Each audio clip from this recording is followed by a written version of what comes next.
Donald Trump went to Beijing expecting a breakthrough. But what he came back with may have changed the global balance of power instead. On the surface, the summit looked historic. Red carpets, military honors, smiles with Xi Jinping, billion-dollar trade promises. But behind the cameras, Trump failed to get the one thing America really wanted. And that failure could reshape the future of trade, Taiwan, technology, and even more. In May 2026, Donald Trump arrived in Beijing for one of the most important diplomatic meetings of his presidency. The world was watching. The U.S. economy was under pressure. Tensions over Taiwan were rising. And America wanted China to make major concessions. Trump hoped this summit would reset the relationship. But analysts now say the meeting exposed something far more dangerous.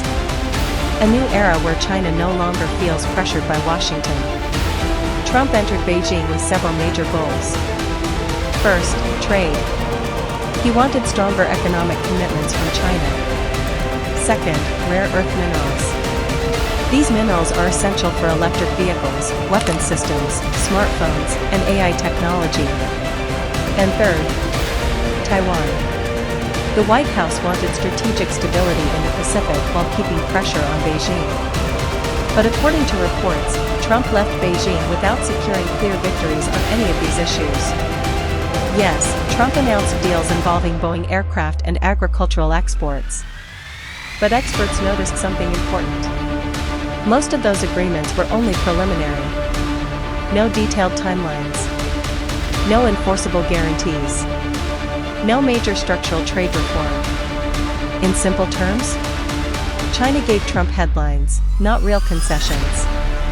Reuters reported that both sides agreed to continue talking later through trade boards and negotiations.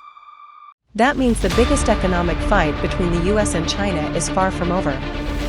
And this is where everything changes. America is currently distracted by global conflicts, especially tensions involving Iran. That matters because China understands something very clearly.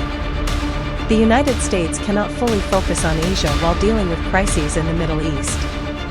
Some analysts believe Beijing now sees Washington as overstretched. And that gives Xi Jinping more confidence than ever before. One of the most sensitive topics in Beijing was Taiwan. Trump avoided making strong public commitments during the summit. That immediately raised concern in Taipei.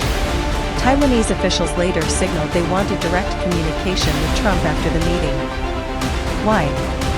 Because even small changes in U.S. language toward Taiwan can shift military calculations across Asia. And China noticed every word. While Trump tried to present the visit as a success, many analysts believe Xi Jinping quietly achieved the bigger objective. China didn't need dramatic agreements. It only needed stability. No new tariffs. No sudden escalation. No economic shock. And from Beijing's perspective, that alone was a victory. Because every year China avoids confrontation, its global influence keeps growing. This summit may be remembered as the moment the U.S.-China rivalry entered a completely new phase. Not a Cold War. Not peace. But controlled competition. A world where both superpowers avoid direct conflict, while competing for dominance in technology, trade, AI, military power, and global influence. And after Beijing, one thing became very clear. China believes time is now on its side. Trump arrived in Beijing looking for a historic victory. But what he didn't get may matter far more than what he announced. Because in global politics, sometimes the most important deals are the ones that never happen. If you enjoyed this deep analysis, subscribe now for more powerful global news breakdowns. Because the next chapter of the U.S.-China battle is only beginning.